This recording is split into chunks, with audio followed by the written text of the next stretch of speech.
Welcome back, dear friends. Selamat datang kembali teman-teman. Hari ini bersama kita ada Profesor Richard Sakwa dari Universitas Kent yang akan membahas tentang Russofobia dan makalah yang baru saja ia tulis mengenai topik ini. Terima kasih sudah kembali di program ini. Thank you for coming back on the program. Dengan senang hati. Was it in 19... Esmingter mission ng balik news team, ito ang parhatos sa radio. Richard Cobden. Maaf?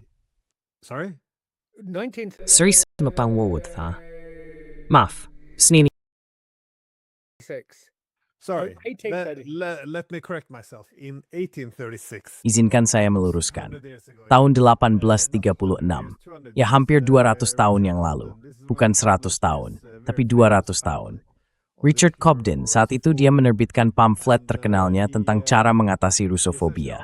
Intinya dia berpendapat bahwa ketakutan atau kebencian yang tidak rasional terhadap Rusia itu justru merugikan Inggris.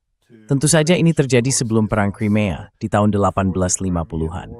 Nah, poin pentingnya adalah memang ada banyak alasan rasional bagi Inggris untuk khawatir terhadap Rusia. Tapi Cobden menekankan bahwa ada unsur ketakutan yang tidak rasional di dalamnya. Dan disitulah istilah fobia itu muncul, ketika kita melihat sisi budaya dan politik, bukan hanya kepentingan yang saling bertentangan. Aspect as opposed to the conflicting interest. And essentially pushing Britain. Dan pada dasarnya mendorong Inggris untuk terlibat dalam konflik yang sebenarnya tidak perlu. Selain itu, dia juga mengomentari soal militerisme dan imperialisme Inggris yang memanfaatkan kebencian terhadap Rusia, seringkali justru merugikan Inggris sendiri. Nah, seperti yang Anda bilang, itu terjadi sekitar tahun 1836, 200 tahun yang lalu. Tapi sekarang, 2 abad kemudian, kita masih melihat bahwa Russofobia tetap jadi topik yang menarik, dan memang ada alasannya. Maksud saya, kita sering menggambarkan Rusia secara tidak rasional, dan Rusia juga punya peran penting dalam politik, terutama di dunia barat. Tapi sebelum saya menyinggung poin-poin Anda, saya ingin tahu bagaimana Anda memaknai Russofobia ini, atau bagaimana Anda menjelaskan konsep tersebut. How do you unpack this concept? Ya, poin pertama saya adalah, dan ini saya kutip dari orang lain, apakah istilah Russofobia itu memang tepat? Karena kalau kita bicara soal fobia, misalnya seperti takut laba-laba, arachnofobia, biasanya kalau seseorang takut laba-laba, dia nggak akan sengaja mencari-cari cara untuk mengganggu atau menyerang laba-laba itu. Dia justru berusaha menjauh dan menghindar. Jadi, dan ini bukan pendapat saya sendiri, tapi pandangan orang lain, bahwa mungkin istilah yang lebih tepat bukan fobia, tapi sesuatu yang lebih mirip dengan misanthropy, atau istilah lain yang berasal dari bahasa Yunani, yang artinya kebencian terhadap sesuatu. Jadi, ini bukan sekadar ketakutan terhadap Rusia, tapi sesuatu yang lebih dalam, sebuah kebencian.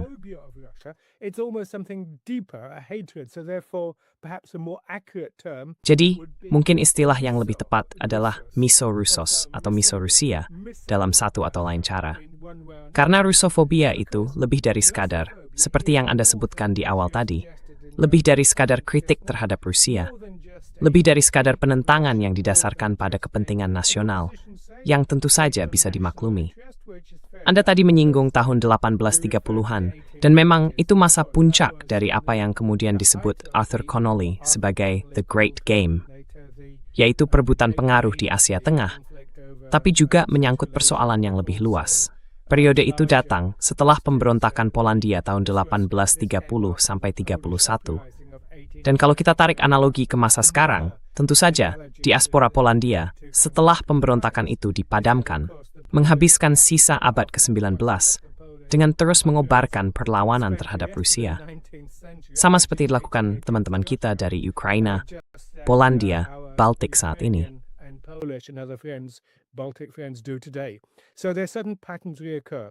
Jadi ada pola-pola tertentu yang terus berulang. Itu bisa dibilang poin pertama. Tapi poin kedua yang ingin saya sampaikan adalah bahwa Russofobia ini terkait dengan hal lain. Karena upaya untuk meniadakan Rusia saat ini benar-benar luar biasa. Belum pernah terjadi sebelumnya. Bahkan di masa Perang Dingin pertama pun tidak. Bahkan di puncak konflik abad ke-19 pun tidak. Saat itu hubungan diplomatik memang tidak secara resmi diputus, tapi pada praktiknya tidak ada diplomasi, tidak ada dialog. tim olahraga Rusia dilarang, budaya Rusia disangkal, dan siapapun di Barat yang berani mengatakan, ya, sebenarnya kita tidak harus sepenuhnya mengikuti pandangan Moskow, langsung dikritik habis-habisan.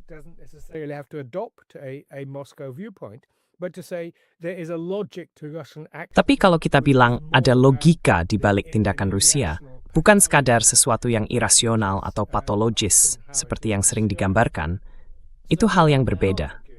Jadi yang saya sampaikan sekarang adalah bahwa Rusofobia masa kini sebenarnya terkait dengan hal lain. Dan ya, untuk memudahkan, kita bisa sebut saja itu sebagai perang dingin. Ada satu artikel baru-baru ini sangat bagus di Montreal Review yang pada dasarnya berargumen bahwa perang dingin itu sudah berlangsung lama, sejak kaum Bolshevik berkuasa pada tahun 1917. Perang dingin pertama adalah Red Scare, yang muncul selama Perang Saudara Rusia dan berlanjut sampai awal tahun 1920-an.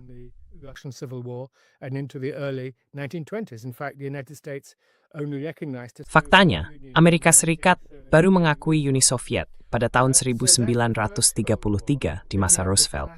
Jadi, itu bisa dibilang perang dingin yang pertama. Lalu ada perang dingin klasik dari tahun 1947 sampai 1989. Dan kemudian kita masuk ke perang dingin ketiga, yang awalnya disebut perdamaian dingin setelah tahun 1991, lalu berubah menjadi perang dingin yang benar-benar panas. Kalau boleh saya bilang begitu, setelah tahun 2014, sampai akhirnya menjadi perang panas yang sedang kita hadapi sekarang. Argumen saya adalah, dua hal ini, perang dingin dan Rusofobia klasik yang mendalam dan mengakar, seperti yang diidentifikasi oleh Cobden dan juga dalam buku Anda tentang Rusofobia, saling memperkuat, saling memberi makan. Dan itulah sebabnya intensitasnya begitu tinggi.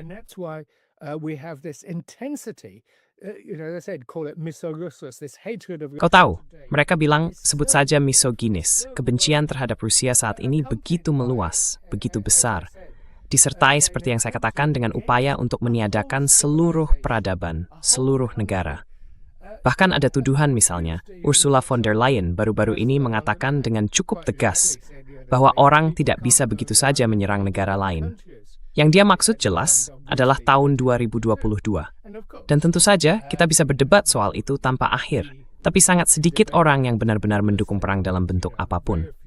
Namun, tampaknya dia mengabaikan fakta bahwa sudah ada banyak perang lain yang juga merupakan intervensi tanpa provokasi. Sejak pengeboman Serbia pada tahun 1999, dan tentu saja serangan terhadap Iran pada tanggal 28 Februari tahun ini.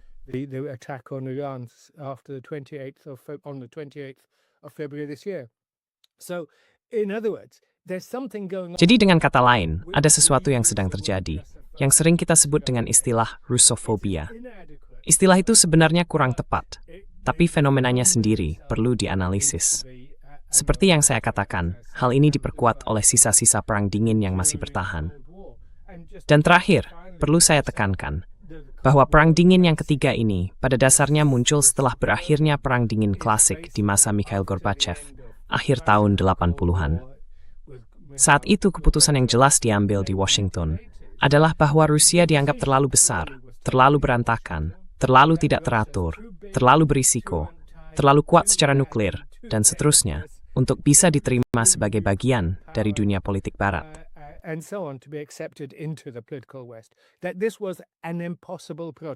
Bahwa ini adalah proyek yang mustahil, meskipun ada kaum liberal, meskipun ada banyak pendukung Eropa, yang omong-omong, sampai hari ini masih menjadi lobby yang cukup berpengaruh di Moskow. Saya baru saja kembali dari acara Primakov Readings di IMEMO, dan saya harus bilang, diskusinya sangat reflektif. Maksud saya ada perdebatan yang sangat hidup tentang posisi Rusia di dunia, dan suara pro-Eropa masih cukup kuat di lingkaran kekuasaan Kremlin. Tapi bergabung dengan dunia politik Barat itu tidak mungkin. Sebuah aliansi militer yang dipimpin Amerika Serikat, yang dibentuk untuk melawan Uni Soviet, itu tidak mungkin. Singkatnya, banyak faktor yang berpadu dalam fenomena yang sangat kuat, merusak, dan berbahaya ini, yang kita sebut sebagai Rusofobia.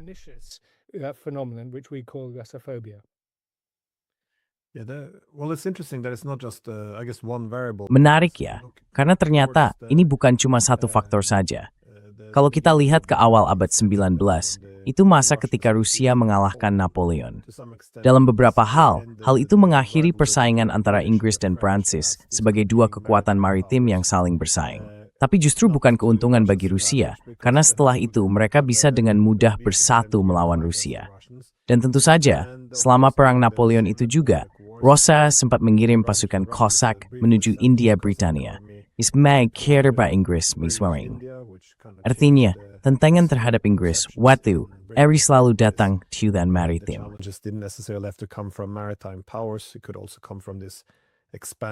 Itu juga bisa berasal dari kekuatan darat Rusia yang terus berkembang secara militer. Tapi menarik juga apa yang kamu bilang soal orang Polandia, karena itu menambah konteksnya. Mereka tentu saja punya konflik sendiri dengan Rusia. Banyak orang menyebut ini sebagai warisan dari Peter yang Agung, padahal sebenarnya itu palsu. Tapi sering disebut sebagai teks dasar dari Rusofobia, karena memang didasarkan pada sentimen anti-Rusia dari Polandia, dan kemudian disebar ke Prancis. Intinya, argumennya mirip dengan yang sering kita dengar, bahwa Rusia akan selalu berusaha melakukan ekspansi sedikit demi sedikit, dengan tujuan now, in all.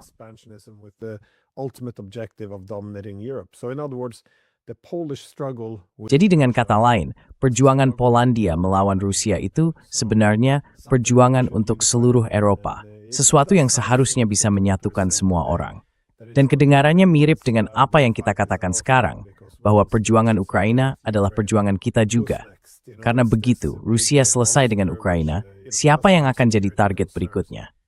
Ini seperti monster besar yang bukan soal keamanan, tapi soal nafsu tak berujung untuk memperluas wilayah dan kekuasaan.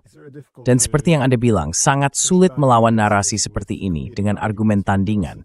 Karena kalau tidak ikut mengulang slogan-slogan itu, Anda bisa langsung dicap sebagai pengkhianat. Tapi menurut Anda, bagaimana peran dokumen palsu yang disebut Testamen Peter yang Agung ini dalam membentuk pandangan historis tentang Rusofobia? Historical role of Russophobia. Ya, maksud saya memang ini salah satu fondasinya. Sama seperti yang setara di pihak Yahudi, pemalsuan yang dibuat oleh polisi rahasia Tsar di akhir abad ke-19. Jadi benar, ini memang salah satu modelnya. Dan memang hal ini menjadi sumber bagi cara berpikir tertentu. Saya bisa menyebut ada 4 paradigma besar yang digunakan untuk menafsirkan perilaku Rusia saat ini. Yang pertama, sebagian bersumber dari apa yang disebut kesaksian itu. Tapi jauh lebih luas. Ajaran modus imperial, Rusia ada sama ada kualitas ekspansif, imperialis, dan despotik. Bukan expansionis, tapi juga despotik hati di dalam Greece. But it's a classic despotic power internally. And then it tries to export its autocracy. Lalu, mereka berusaha mengekspor sistem otoriter itu ke luar negeri. Dan itu adalah model yang sangat kuat. Sering disebut juga bahwa unsur imperialisme ini dulu tersamarkan di masa Soviet, karena dianggap bahwa yang berkembang saat itu adalah komunisme. Sekarang, lapisan komunisme itu sudah hilang. Dan yang terlihat adalah esensi sejati Rusia. Itu model yang pertama. Model kedua adalah argumen yang menarik, masih berkaitan dengan yang pertama. Jenis metha, bahwa Rusia pada dasarnya bersifat otoriter, bahkan despotik. Jelas orang Polandia pasti mengenal itu, bahwa mereka not nilai-nilai liberal.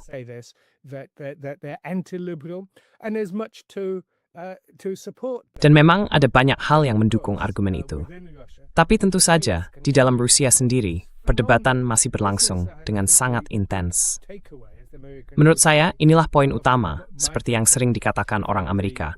Hal yang paling saya tangkap dari kunjungan saya baru-baru ini adalah betapa kuatnya perdebatan di dalam Rusia. Jadi gagasan sederhana yang diajukan, misalnya oleh Michael McFaul dalam buku terbarunya tentang demokrasi versus otokrasi, itu sebenarnya penyederhanaan yang luar biasa besar. Di satu sisi, Rusia memang otokrasi, ya, sistemnya otoriter, tidak ada yang membantah itu. Sistem politiknya sangat terkelola, dan seterusnya. Tapi di dalamnya juga, ini adalah sistem yang sangat terpersonalisasi, meskipun bukan sistem yang sepenuhnya bergantung pada satu pribadi. By that I mean the distinction is that Maksud saya, perbedaannya adalah bahwa lembaga-lembaga di sana berfungsi. Ini bukan sekadar kleptokrasi yang korup. Sistemnya bekerja. Misalnya, Perdana Menteri Mikhail Mishustin memimpin pemerintahan yang luar biasa efektif. Vladimir Gelman memang berbicara tentang tata kelola yang buruk. Dan benar, ada banyak unsur tata kelola yang buruk di dalamnya. Tapi sistemnya sendiri. Dan Anda hanya perlu pergi ke Rusia, ke Moskow, juga ke Pskov, tempat kami berada belum lama ini, dan ke daerah lain. Dan Anda akan melihat, sebenarnya ini bukan masyarakat yang dikelola dengan buruk. Di Moskow, saya tidak melihat, bagi orang Inggris ini seolah jadi obsesi, satupun lubang di jalan.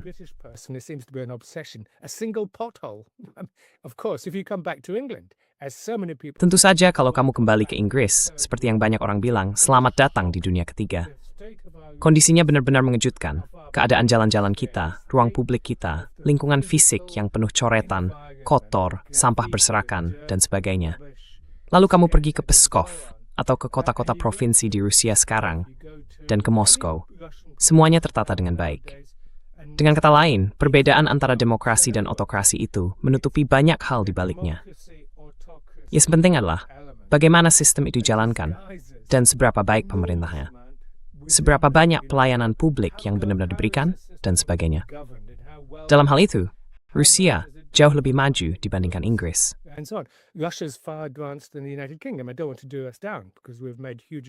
Saya nggak mau meremehkan kita sendiri, karena kita juga sudah membuat kemajuan besar di bidang ini. Tapi kalau bicara soal digital dan e-governance di Rusia, sekarang ada yang namanya pusat layanan, yang dulu disebut MFC, atau pusat multifungsi.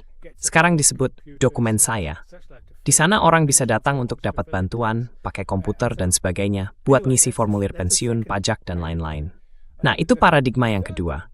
Yang ketiga adalah paradigma peradaban. Maksudnya begini, sekarang Ukraina seperti dulu Polandia, dianggap sedang menahan gerombolan barbar dari Asia. Ini benar-benar menyentuh pada perdebatan pasca kolonial, dan juga pada gagasan orientalisme yang dibahas oleh Edward Said. The sort of Orientalism of Edward Said. Jadi, seperti yang Anda katakan, ada banyak unsur di mana pernyataan itu hanyalah satu bagian kecil dari wacana yang lebih besar, yang sebenarnya berusaha menggambarkan sikap permusuhan ini, sesuatu yang perlu kita uraikan. Dalam arti tertentu, apakah permusuhan ini lebih merupakan persoalan antara Eropa dan Rusia, atau antara Amerika Serikat dan Rusia? Karena yang kita temukan sekarang adalah bahwa apa yang disebut dunia barat politik atau barat kolektif ternyata tidak sepenuhnya bersatu dalam hal ini. Amerika Serikat memang selalu menjadi bagian yang bisa dipisahkan dari dunia barat politik. Dan tentu saja, seperti yang kita lihat pada masa Trump dan juga pada masa detente sebelumnya, ada saat-saat di mana hubungan bisa mencair. Tapi tampaknya, justru orang Eropa yang sekarang paling kuat dipengaruhi oleh semangat Rusofobia ini, bukan Washington.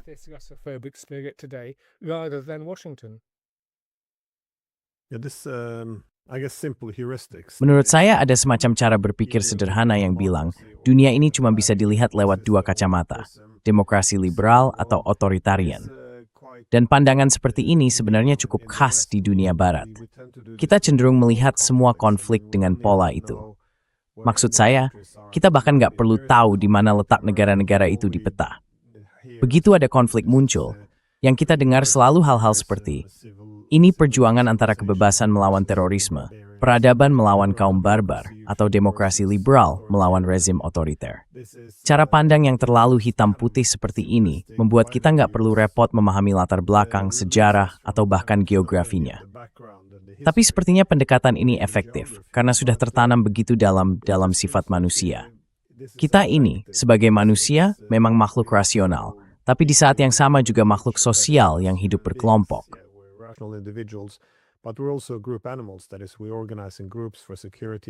Artinya begini, kita cenderung membentuk kelompok demi keamanan dan makna. Dan secara naluriah, manusia akan melihat kelompoknya sendiri sebagai yang baik. Kita, sementara kelompok lain atau pihak luar, dianggap buruk. Itu cara yang efektif untuk menjaga kekompakan di dalam kelompok. Dan menurut saya, Rusia sudah lama menjadi semacam kelompok luar yang ideal bagi Eropa Barat. Mereka diposisikan sebagai pihak jahat, sementara kita pihak yang baik. Mereka dianggap bisa dibilang orang Asia di dalam Eropa. Mereka dilihat sebagai bangsa barbar dibandingkan dengan peradaban kita. Mereka adalah timur bagi barat kita. Bahkan kalau kita lihat sampai ke masa Perang Dunia Kedua, cara Rusia dan rasa takut terhadap Rusia atau Rusofobia dibingkai seringkali lewat kacamata etnis. Unsur keasiaan mereka dianggap sebagai tanda kebiadaban.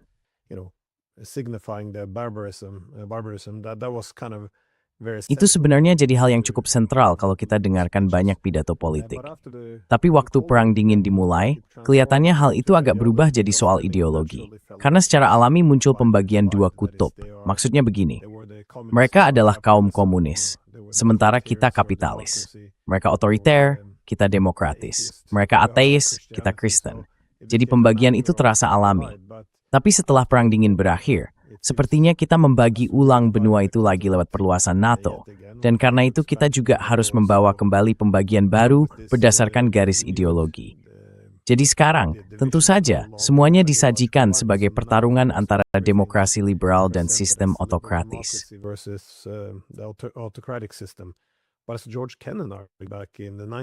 Tapi seperti yang pernah dikatakan George Kennan di tahun 90-an, cara berpikir seperti itu benar-benar keliru untuk memahami kerumitan politik Eropa. Gagasan bahwa kita bisa begitu saja menarik garis dan berpura-pura seolah-olah ya Polandia, negara-negara Baltik, semua itu jauh lebih demokratis. Dan bahwa inilah batas besar untuk memahami perbedaan antara mereka dan Rusia. Ya, itu sebenarnya tidak terlalu masuk akal. Tapi saya ingin bertanya, karena tadi Anda menyebut soal fokus baru pada etnisitas. Ini menarik, karena Ukraina membawa dimensi itu ke dalam pembahasan ini. Mereka biasanya mendefinisikan diri sebagai bangsa yang berbeda dari Rusia, sejak masa Kievan Rus. Mereka melihat diri mereka sebagai penerus Kievan Rus, sementara orang Rusia dianggap sebagai penerus dari bangsa Mongol.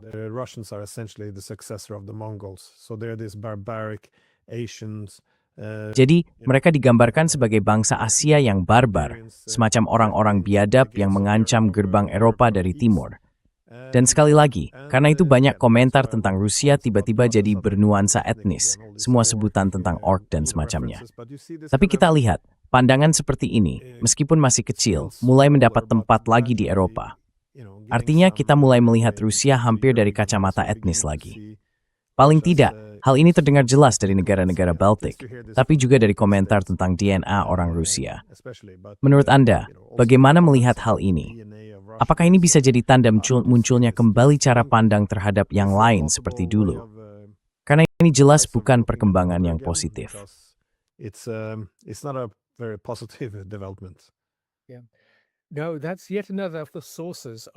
Bukan, itu justru salah satu sumber lain dari sikap permusuhan terhadap Rusia modern. Maksud saya, sebelum lanjut, saya ingin menegaskan satu hal. Kita harus benar-benar jelas. Setiap kali kita membahas soal Rusofobia, itu bukan berarti kita tidak boleh mengkritik sistemnya, kebijakannya, atau hal-hal lain yang memang layak dikritik. Itu hal yang wajar. Tapi yang sedang kita bicarakan di sini adalah tingkat permusuhan yang tidak wajar. Kita bahkan tidak bisa lagi berdiskusi atau berdialog dengan mitra Eropa. Dan tentu saja, itu salah satu alasan kenapa kita sekarang berada dalam situasi perang seperti ini. Dan salah satu hal yang memperkuat keadaan ini adalah apa yang barusan kamu sebutkan, yaitu pandangan dari Galicia Timur, yang selama ratusan tahun memang sangat bermusuhan terhadap Moskow dan orang-orang Moskow, menyebut mereka Muskali dan sebagainya.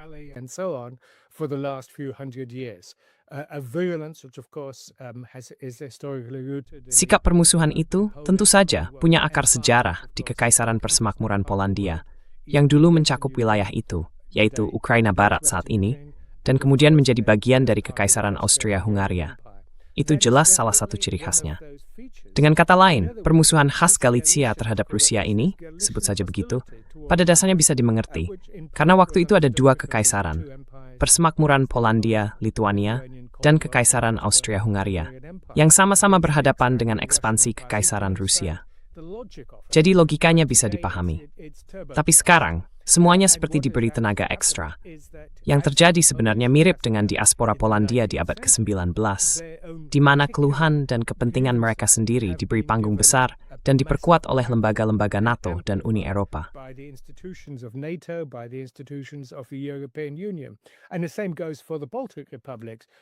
Hal yang sama juga berlaku untuk republik-republik Baltik. Maksud saya, mereka punya keluhan dan rasa sakit hati yang sah. Siapa yang tidak? Tapi, alih-alih setelah berakhirnya Perang Dingin dan runtuhnya Uni Soviet, Uni Eropa berperan sebagai sarana rekonsiliasi dan upaya mengatasi luka sejarah, yang tentu saja benar-benar sah. Justru yang terjadi sebaliknya. Luka-luka sejarah itu memang ada, terutama di Polandia, misalnya soal pembantaian Katyn dan sebagainya. Hal-hal seperti itu tidak boleh kita sembunyikan di bawah karpet. Itu harus dibicarakan, tapi dengan cara yang seimbang, berdasarkan pengetahuan, dan dengan pemahaman sejarah yang utuh. Namun alih-alih begitu, semua itu justru menjadi semacam pola tiruan. Bisa dibilang sudah menjadi bagian dari DNA politik Barat, yang sekarang dibangun di atas sikap permusuhan terhadap Rusia. Satu hal lagi yang tadi Anda sebut, kembali ke garis pembeda antara demokrasi dan otokrasi.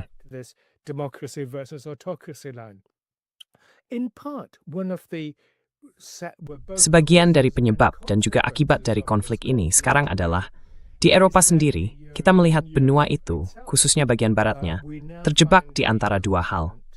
Di satu sisi, ada apa yang saya sebut dan sudah saya sebut selama bertahun-tahun sebagai demokratisme. Maksudnya, pandangan bahwa ada hal-hal yang dianggap lebih penting daripada demokrasi itu sendiri.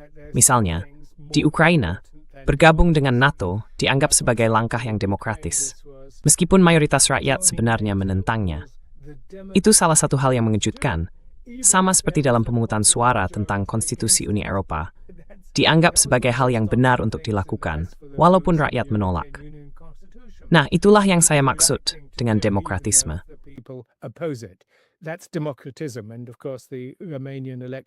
Dan tentu saja, pemilu Rumania pada Desember 2025 yang pada dasarnya mencopot seorang kandidat. Dan juga pemilu di Moldova baru-baru ini. Itu satu sisi. Di sisi lain, ada yang disebut demokratisme, menurut penulis. Lalu di sisi seberangnya, ada iliberalisme, yang sekali lagi melemahkan konstitusionalisme dan merusak supremasi hukum. Pemerintahan sebelumnya di Polandia misalnya, atau pemerintahan sebelumnya di Hungaria, itu contohnya. Jadi dengan kata lain, sebagian dari tantangan terhadap Rusofobia dan terhadap struktur permusuhan itu juga menyangkut kebutuhan, bukan sekadar reaksi spontan untuk mendukung kaum iliberal kalau mereka kebetulan berpihak pada Rusia, atau sebaliknya, menentang mereka seperti yang dilakukan oleh demokratisme.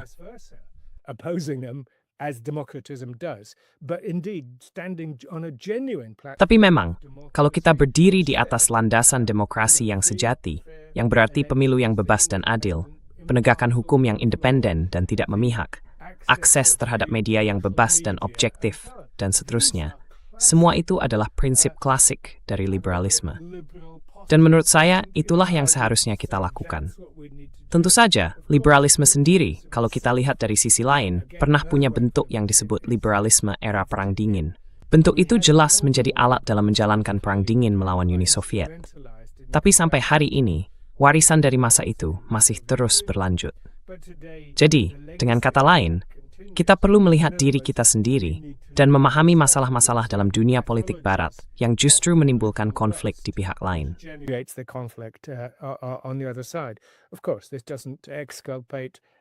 Tentu saja, ini tidak membenarkan apapun yang mungkin dilakukan Rusia sendiri. Tapi Anda benar sekali. Begitu lapisan ideologis itu dilepaskan, mereka mencoba membuat semacam perbedaan palsu antara otokrasi dan demokrasi. Seolah-olah tidak ada spektrum, atau bahkan banyak spektrum, antara pemerintahan yang baik dan yang buruk, antara penyediaan layanan publik yang efektif dan yang tidak efektif. Hal-hal yang bisa diukur lewat tingkat kemiskinan anak, tingkat kemiskinan secara umum, akses terhadap pensiun, layanan kesehatan, dan seterusnya. Menurut saya, perdebatan ini seharusnya ditempatkan dalam pandangan yang lebih kompleks seperti itu.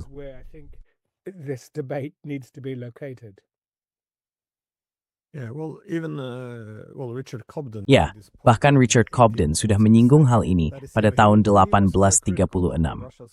Dia cukup kritis terhadap ambisi imperial Rusia, tapi itu tidak membuatnya menutup mata terhadap militerisme Inggris. Dan bagaimana ketakutan terhadap Rusia sering dilebih-lebihkan untuk mendorong militerisme Inggris sendiri. Rasanya seharusnya tidak ada kontradiksi di situ. Kemampuan untuk mengakui bahwa kedua pihak bisa melakukan hal yang buruk. Tapi sekarang, semuanya terasa seperti pertandingan sepak bola. Seolah-olah kita harus mendukung tim yang benar. Dan kita semua akhirnya terjebak dalam narasi-narasi itu. Tapi ya, kekhawatiran itu juga tidak sepenuhnya tidak masuk akal. Misalnya dari Polandia atau negara-negara Baltik, bahwa mereka bisa saja didominasi oleh Rusia.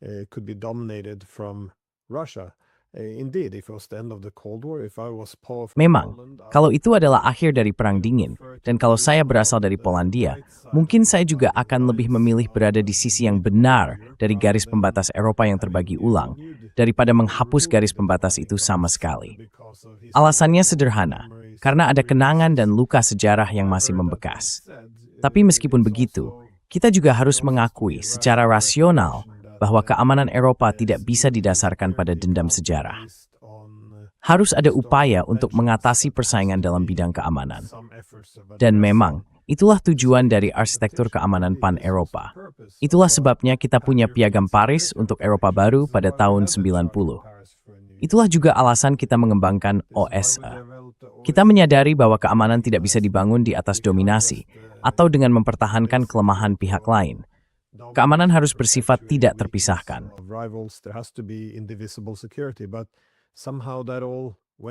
Tapi entah bagaimana, semua itu hilang, dan kita semua pada dasarnya jadi orang Latvia. Kita semua harus mulai menerima gagasan bahwa orang Rusia itu pada dasarnya jahat, dan satu-satunya cara untuk punya keamanan adalah dengan menahan atau mengalahkan mereka. Padahal, sebenarnya ada argumen tandingan yang bisa berjalan bersamaan. Kita bisa bilang bahwa Rusia memang bisa bersikap dominan dan menindas tetangganya. Tapi di saat yang sama, kita juga bisa bilang bahwa Rusia punya kekhawatiran pertahanan yang sah.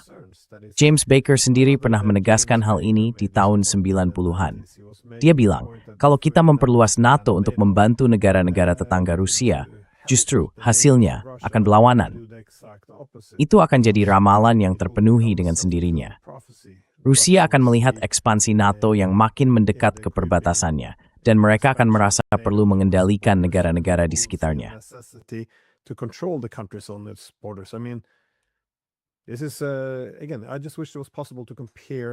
Sekali lagi, saya cuma berharap kita masih bisa membandingkan antara kita dan mereka, tapi sepertinya itu sudah nggak mungkin lagi. Coba bayangkan, kalau Rusia atau Tiongkok mulai masuk pelan-pelan ke Amerika Latin, lalu mendirikan pangkalan di Meksiko, pasti Amerika akan bereaksi keras terhadap negara-negara itu. Mereka akan menuntut pengaruh eksklusif dan bertindak dengan cara yang sangat keras. Jadi, bisa dibilang Rusia punya alasan yang masuk akal, atau cara berpikir mereka sejalan dengan logika itu. Tapi kita bahkan nggak bisa membicarakan hal ini lagi. Karena itu saya nggak kaget, tapi saya pikir menarik waktu mendengar Sekretaris Jenderal NATO, Mark Rutte, di KTT NATO, ketika dia bilang bahwa serangan Rusia ke Ukraina itu benar-benar gila.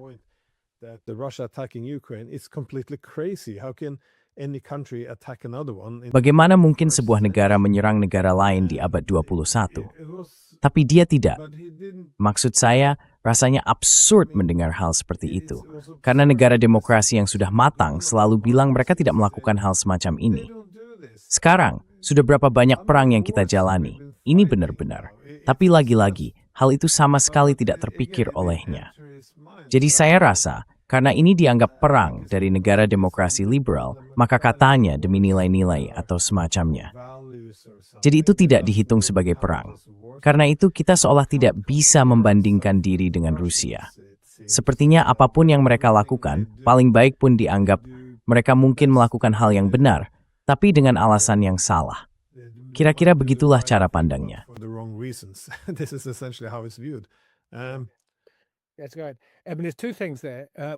Betul. Ada dua hal di situ. Pertama, kenyataannya, dia bahkan tidak bisa melihat lebih luas.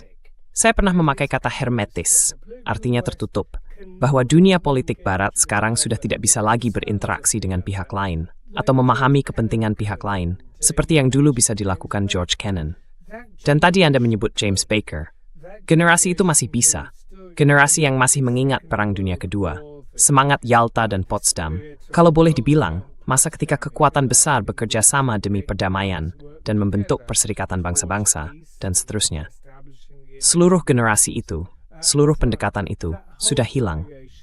Pendekatan yang pluralistik dan terbuka itu sudah digantikan oleh sesuatu yang tertutup, yang hermetis.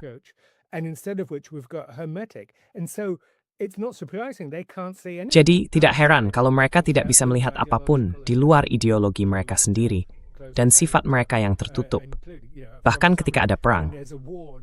Waktu itu masih di hari KTT Ankara, ketika dia bilang bahwa mereka kembali mengebom Iran pada tahap ini, terlepas dari perang di Lebanon Selatan. Hal kedua adalah, kalau kita mundur ke masa lalu, misalnya Helsinki tahun 1975, atau terutama Paris tahun 1990. Pertanyaan sejarah itu bagi mereka bukan cuma tertutup, tapi juga seolah-olah tanpa konteks, tanpa sejarah. Dan kalau kita mencoba memberi konteks seperti yang kamu lakukan, yang saya lakukan, dan banyak tamu kamu juga lakukan, maka konteks itu langsung dianggap sebagai bentuk akomodasi, atau bahkan disebut dengan istilah yang mengerikan itu, Putin versteher, Russland verstehe. So right we say, memaham esta, twid swordspring so things tamban. Is considered almost treasonous. It's an act of appeasement. Itu adalah tindakan meredakan ketegangan. Benar-benar begitu.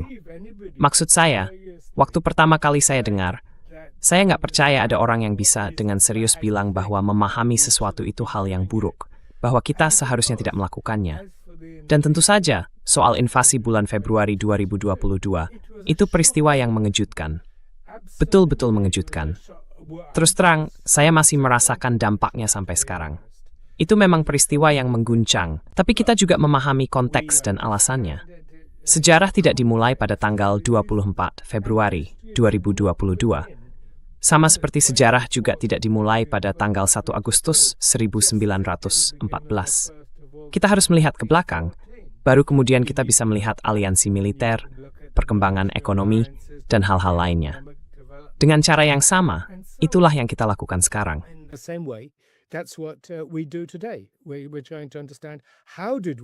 Kita sedang berusaha memahami bagaimana kita sampai pada posisi di mana kekhawatiran Rusia soal keamanan tidak diterima, bukan hanya dalam pengertian mereka sendiri, tapi bahkan gagasan bahwa Rusia punya kekhawatiran keamanan yang sah dianggap sebagai ancaman. Seolah-olah itu sudah merupakan propaganda Moskow, hanya karena memakai bahasa seperti itu. Dan dari situ muncul hal lain, mengasarnya, merosotnya mutu bahasa politik. Jenis bahasa yang misalnya digunakan Joe Biden itu sungguh mengejutkan. Biden, yang katanya seorang ahli kebijakan luar negeri sepanjang karier politiknya, justru menggunakan bahasa yang sangat kasar.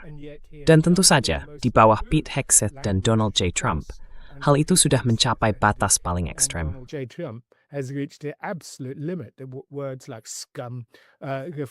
Kata-kata seperti sampah itu mencerminkan gaya bahasa Biden ketika dia bilang, "Kamu tahu, berbicara tentang kejahatan dan mengatakan orang ini, maksudnya Putin, tidak boleh tetap berkuasa." Nah, pandangan yang sepenuhnya dipersonalisasi seperti itu, Putin's Russia, Putin melakukan ini, Putin melakukan itu terlalu menyederhanakan. Karena di dalam Rusia sendiri ada struktur besar, tradisi diplomatik yang panjang, jaringan kelompok, faksi, dan lembaga yang semuanya ikut berperan dalam perdebatan politik yang lebih luas tentang kebijakan apa yang seharusnya diambil. Jadi dengan kata lain, dan ini poin terakhir, maaf agak panjang, itulah sebabnya saya menekankan gagasan tentang barat politik. Ada sesuatu yang telah terjadi pada kita di dunia barat. Dan saya membela barat sebagai tatanan yang liberal, konstitusional, dan demokratis, dengan banyak pencapaian ke arah itu.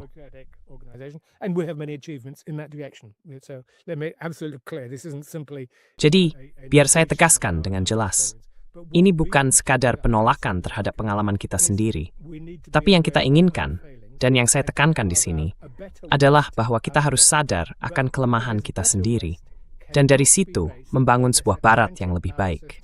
Tapi Barat yang lebih baik ini tidak bisa didasarkan pada sistem kekuasaan Atlantik, pada tatanan politik Barat yang dibentuk setelah tahun 1945 yang dipimpin oleh Amerika Serikat. Sistem itu sudah menjadi sesuatu yang sakit, bahkan patologis. Lihat saja pada Barat politik ini. Dengarkan NATO, dengarkan para pemimpinnya, secara intelektual mandek, secara geopolitik berbahaya, dan pada akhirnya merugikan diri kita sendiri, sama seperti pihak lain. Jadi, sudah saatnya kita melampaui kerangka keamanan Atlantik yang ada sekarang.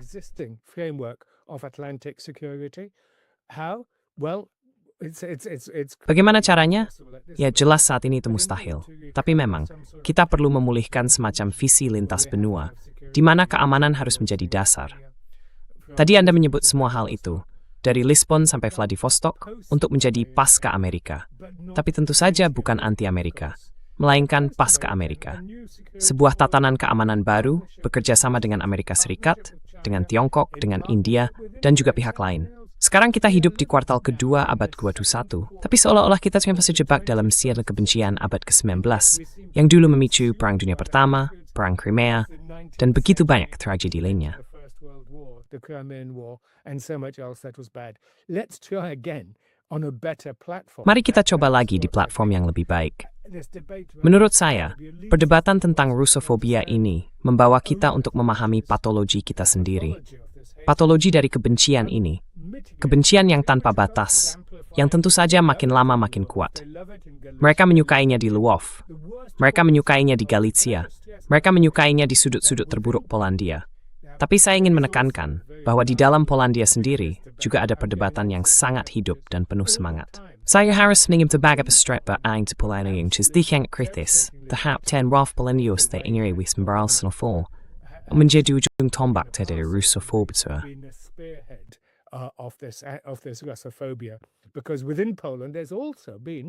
Karena di dalam Polandia sendiri juga ada tradisi yang sangat panjang. Mungkin jangan kita sebut sebagai Russofilia, tapi lebih sebagai pemahaman dan keterlibatan dengan budaya, politik, sastra, seni Rusia, dan sebagainya. Dan justru itulah yang membuat situasi ini begitu menghancurkan. Sekarang di Eropa, kita sedang menghadapi pergeseran besar dari perang Rusia-Ukraina menjadi perang Rusia-Eropa, yang bisa menghancurkan kita semua. Dan sekali lagi, kita harus berkata tidak, kita tidak mau ke arah itu. Ada banyak orang baik di Polandia, di Latvia, dan tentu saja yang paling utama, di Ukraina. Ya, terutama di Ukraina. Upaya untuk membingkai situasi ini, seperti yang Anda katakan, sebagai pertarungan antara orang Ukraina yang baik dan mulia melawan orang Rusia yang biadab dan berwajah Mongol, itu benar-benar sebuah kemunduran. Itu murni narasi politik dan pembentukan ideologis.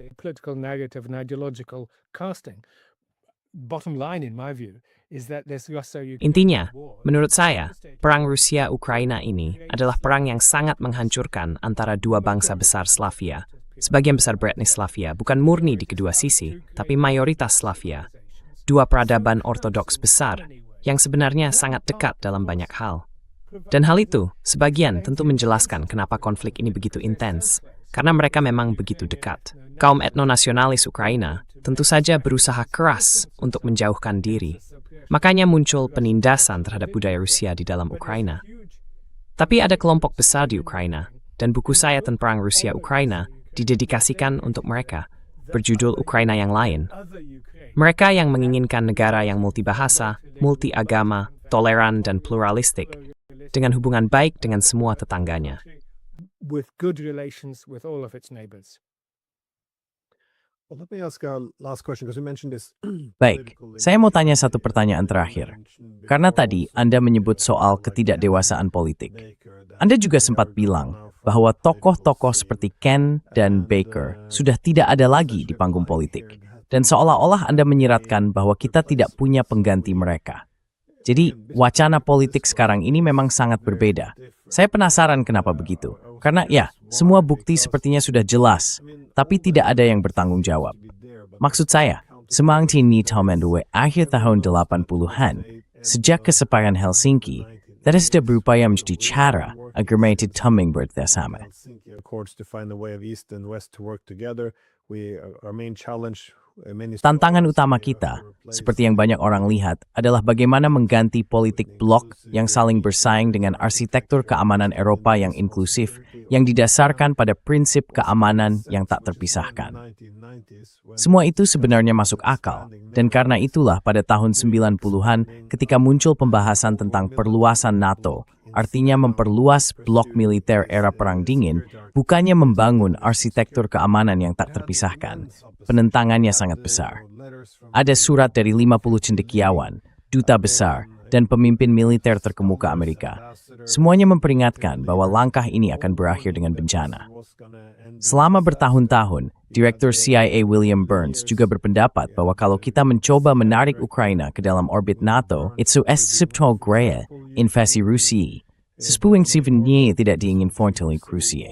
Russian invasion, something Russia doesn't want to do. We had all this, Merkel once referred. Kita dulu sudah tahu semua ini kan.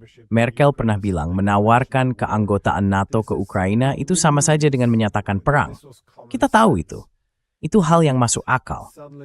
Tapi lalu tiba-tiba datang tahun 2014, dan dalam semalam Rusia langsung dianggap, oh ini semua soal imperium, ini DNA Rusia. Mereka ingin menguasai tetangganya.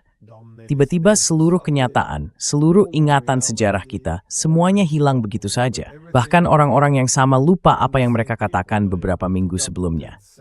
Lalu, kalau kita lanjut, kita masuk ke masa Russiagate waktu Trump. Selama bertahun-tahun, setiap berita utama bilang saya ini agen Kremlin. Sampai akhirnya kita tahu, oh ya, ternyata semua itu palsu. Kremlin until we found out, oh yeah, that was all fake, and then we just forgot about it. Lalu kita begitu saja melupakannya. Dan setiap referendum, setiap pemilu yang tidak mendukung kohesi internal Barat, entah itu Brexit atau bangkitnya gerakan populis, semuanya langsung dianggap sebagai konspirasi besar Rusia, tanpa perlu bukti. Padahal, sebagian besar tuduhan itu sudah terbukti tidak benar. Lalu ada perjanjian Minsk. Sekarang kita tahu, negara-negara Barat justru melemahkan perjanjian itu selama 7 tahun. Kita juga tahu, kesepakatan Istanbul digagalkan oleh Amerika Serikat dan Inggris. Kita dengar sendiri dari pihak Turki. Kita dengar dari mantan Perdana Menteri Israel. Kita dengar dari mantan Kepala Angkatan Bersenjata Jerman. Maksud saya, semua orang tahu sekarang. Ini sudah jadi pengetahuan umum.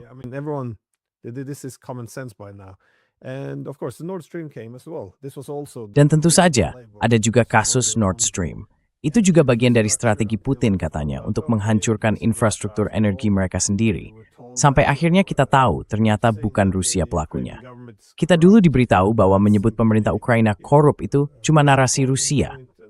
Tapi sekarang, hal itu dianggap wajar untuk bicarakan. Kita juga diberitahu bahwa unsur-unsur fasis di Ukraina hanyalah propaganda Rusia. Sampai akhirnya, setelah 4 tahun, Polandia tiba-tiba mulai khawatir soal itu. Satu persatu, semua hal yang dulu tidak boleh diucapkan ternyata terbukti benar. Tapi, tetap saja tidak akan ada yang bertanggung-jawaban.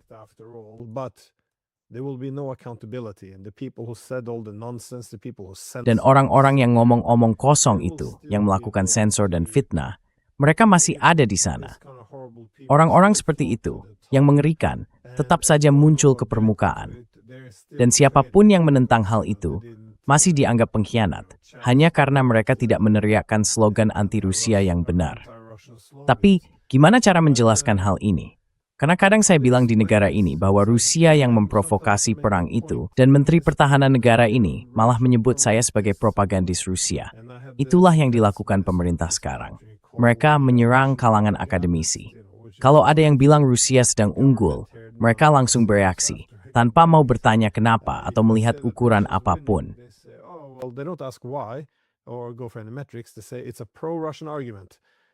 Mereka bilang itu argumen yang pro-Rusia. Kalau kamu bilang sanksi nggak akan berhasil, ya berarti kamu pro-Rusia. Nggak ada ruang untuk berdebat. Kamu cuma bisa bersorak untuk satu pihak atau pihak yang lain. Menurut saya, ini bisa dibilang bentuk ketidakdewasaan politik. Jadi ya, kalau disingkat, kenapa bisa begitu? Karena para politisi Eropa, dulu kita punya tokoh-tokoh hebat, Amerika juga sama. Sekarang, di mana para diplomat itu? Di mana para politisi sejati? Saya lihat orang-orang yang mewakili kita sekarang, dan jujur saya, ini yang terburuk. Nggak ada apa-apa di sana. Oh yeah. Absolutely, the degeneration of European elite. Betul sekali. Kemerosotan para elit Eropa, kalau kita kesampingkan dulu Amerika Serikat, itu benar-benar mengejutkan. Tingkat pengetahuan sejarah atau pemahaman tentang realitas geopolitik, ya, kita nggak harus jadi seorang realis. Kita bisa tetap idealis dalam membela demokrasi dan hal-hal seperti itu. Tapi tetap harus paham bahwa dunia ini jauh lebih kompleks.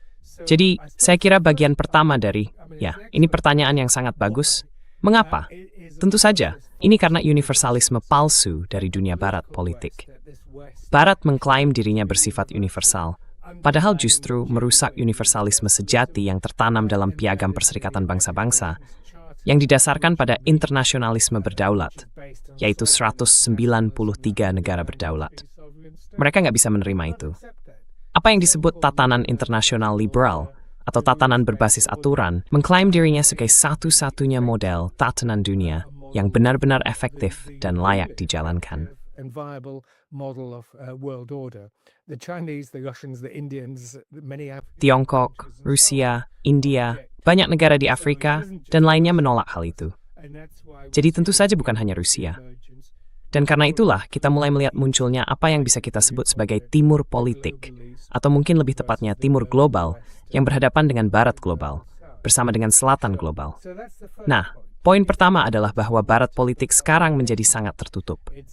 Akibatnya, para elit Eropa, karena sudah begitu lama bergantung dan berada di bawah bayang-bayang Washington, telah lupa, bahkan kehilangan kemampuan untuk berpikir sebentar, apa sebenarnya kepentingan nasional Eropa secara keseluruhan.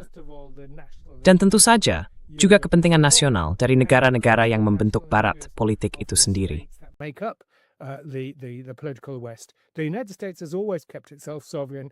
Amerika Serikat selalu menjaga kedaulatannya sendiri, tetap terpisah dari sistem aliansinya sendiri. Tapi kita tidak begitu. Kita terlalu larut di dalamnya, sampai kehilangan arah. Itu poin pertama. Poin kedua berkaitan dengan generasi. Saya mengutip seseorang yang mengingatkan saya pada Aldous Huxley dalam kata pengantar edisi tahun 1946 dari bukunya yang pertama kali terbit tahun 1932, Brave New World. Dia menyampaikan hal luar biasa yang sangat relevan dengan situasi sekarang. Dia mengatakan setelah perang 30 tahun, dari tahun 1618 sampai 1648, selama lebih dari 100 tahun setelah kekejaman itu, kita tahu sepertiga penduduk Jerman tewas dalam perang itu. Para elit politik menjadi konservatif. Maksudnya, mereka menjadi lebih berhati-hati, tidak suka petualangan politik, tidak militeristik, dan memahami betul betapa menghancurkannya dampak perang. Understanding the devastating impact of war. Then he says that we Lalu dia bilang, kita sudah kehilangan hal itu. Dan itulah sebabnya menurutnya, kita mengalami 30 tahun perang saudara di Eropa, dari tahun 1914 sampai 1944. Jadi hal itu terulang lagi. Dan sekarang, setelah beberapa generasi berlalu, kita melihat gejala yang sama. Bahkan senjata nuklir pun tampaknya sudah kehilangan daya cegahnya. Itu poin kedua. Poin ketiga, ini soal ingatan atau lupa. Seolah-olah sejarah baru dimulai kemarin, tanpa upaya untuk memberi konteks. Kalau kamu ingat, Ernest Renan di akhir abad ke-19 pernah mengajukan pertanyaan yang terkenal, apa itu bangsa? Qu'est-ce qu'une nation? Dan dia menjawab, sebuah bangsa dibangun sama banyaknya dari apa yang dilupakan, seperti dari apa yang diingat. Dengan kata lain, ingatan itu selalu bersifat selektif. Dan untuk membangun sebuah bangsa, kita harus melupakan bagian-bagian buruknya. Damit rättmägianism score. get the bad bits and just highlight the good bits. Now, this is exactly what the political West is doing. Nah, inilah yang sedang dilakukan oleh dunia politik barat. Ini bukan satu negara, tapi sebuah blok. Dan blok itu harus menjaga disiplin di dalamnya. Mereka harus menanamkan penekanan terhadap ingatan sejarah yang sebenarnya. Pertama-tama, tentu saja, hal ini mereka lakukan terkait Perang Dunia Kedua, dan juga terhadap seluruh penilaian tentang Uni Soviet. Resolusi yang diadopsi oleh Parlemen Eropa itu sungguh luar biasa mengerikan, karena bersifat revisi sejarah dalam bentuk yang paling buruk. Dan tentu saja, seperti yang Anda katakan, orang-orang Latvia, Estonia, dan Lituania, seolah-olah penderitaan mereka sendiri, yang memang nyata, telah dijadikan mutlak. Padahal, seharusnya Uni Eropa bisa menyeimbangkannya seperti yang dulu dilakukan terhadap konflik antara Prancis dan Jerman, sehingga perang menjadi mustahil.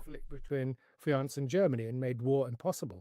And that was the challenge facing us after the Itulah tantangan yang kita hadapi setelah berakhirnya Perang Dingin. Bagaimana melakukan hal yang sama dengan Rusia, membawanya masuk ke dalam komunitas bangsa-bangsa. Tapi itu tidak bisa terjadi. Karena ada yang disebut dunia barat, politik, barat kolektif, barat Atlantik, NATO, Uni Eropa, dan semua itu. Lalu ada satu poin terakhir yang mungkin melampaui semuanya. Dan itu, kalau boleh saya katakan, sebentar, saya sempat mencatatnya. Kenyataan bahwa kita punya semua hal ini. Saya ingin kembali ke pemikiran seorang filsuf besar, Vadim Tsimbursky. Dia menulis buku terkenal berjudul Iceland Russia, atau Rusia Pulau, dan dia melihatnya dalam kerangka sejarah yang luas. Dalam buku itu, juga dalam revisi dan kumpulan tulisannya, yang kemudian dia berargumen dengan cara yang membantu kita melihat semuanya dalam perspektif yang lebih jelas. Dia memandang Rusia sebagai negara yang sangat luas, tapi berpenduduk jarang. Dan dari situ muncul pertanyaan besar. Bagaimana cara memerintah masyarakat seperti itu? And therefore, how do you govern that society? He always argued for maximum federalism. Dia selalu berpendapat bahwa federalisme harus dimaksimalkan dengan desentralisasi dan sebagainya. Tapi Rusia, katanya, dikelilingi oleh apa yang ia sebut sebagai Limitrov. Orang Romawi dulu menyebutnya sebagai tepi kekaisaran Romawi. Limes, wilayah perbatasan, batas garis depan. Gagasan Pulau Rusia miliknya adalah bahwa ketika Rusia masuk ke wilayah perbatasan semacam itu, ke Limitrov seperti Ukraina, Polandia, dan tempat lain, Rusia berada dalam bahaya.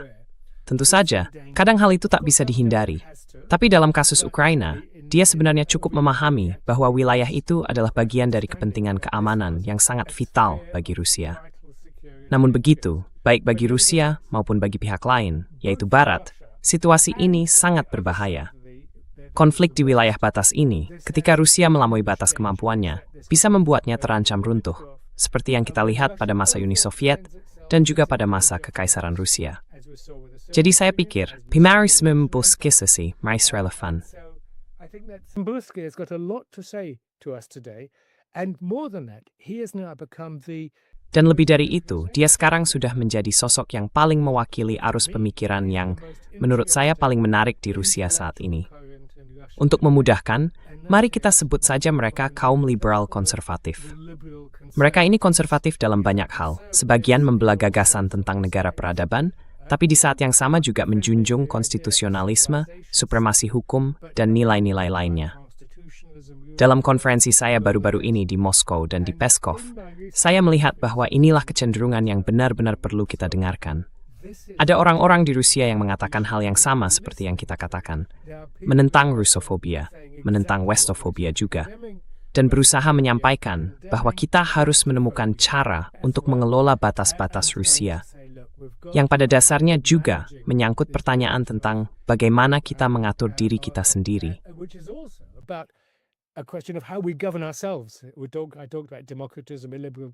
Saya tadi bicara tentang demokratisme, demokrasi yang tidak liberal, dan tentu saja tentang situasi di Rusia sendiri. Jadi menurut saya, disitulah perdebatan bisa berjalan di tingkat yang lebih produktif. Tapi seperti yang Anda bilang, soal tingkat wacana publik. Boleh saya tambahkan satu hal terakhir? Garis pemikiran Tsimbursky ini sangat berbeda dengan pandangan banyak pihak lain, yang lebih militan, yang lebih radikal. Atau bisa kita sebut sebagai garis pemikiran Dugin dalam filsafat politik.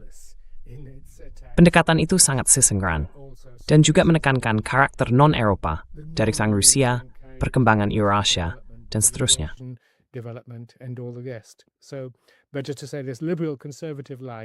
Tapi begini, garis pemisah antara liberal dan konservatif itu sangat-sangat, saya bahkan berani bilang itu adalah garis utama di Kremlin.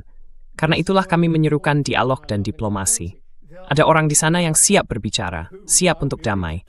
Mereka ingin mengakhiri perang ini. Tidak ada semangat rakyat untuk perang ini. Tidak ada juga antusiasme rakyat terhadap sikap anti-Eropa. Mereka sangat kritis terhadap kebijakan dan kepemimpinannya. Tapi, setelah budaya mendalam, sekarang orang itu bagian apa? Itu request mohon gostarat, krang tutor, menthukkan komunitas rakyat sepenuhnya bada. Pan-continental European community. Well, hopefully it won't remain. Ya, semoga nanti hal itu nggak lagi dianggap sesuatu yang revolusioner atau kontroversial kalau kita mencoba melihat diri sendiri sambil berupaya meredakan persaingan keamanan. Tapi memang daya tarik untuk melihat dunia hanya sebagai pertarungan antara pihak baik dan pihak jahat, seperti yang saya bilang tadi, itu sudah tertanam dalam sifat manusia. Dan ya, itu cukup merusak, seperti yang sudah kita lihat. Cara pandang seperti itu justru berlawanan dengan upaya menyelesaikan konflik internasional, yang seharusnya dimulai dari memahami kekhawatiran sah pihak lawan dan mencari jalan untuk berkompromi. Tapi ya, semoga kita bisa sampai ke sana. Jadi teruslah dengan publikasi hebat kalian. Saya penggemar berat. Terima kasih banyak. Terima kasih banyak. Terima kasih.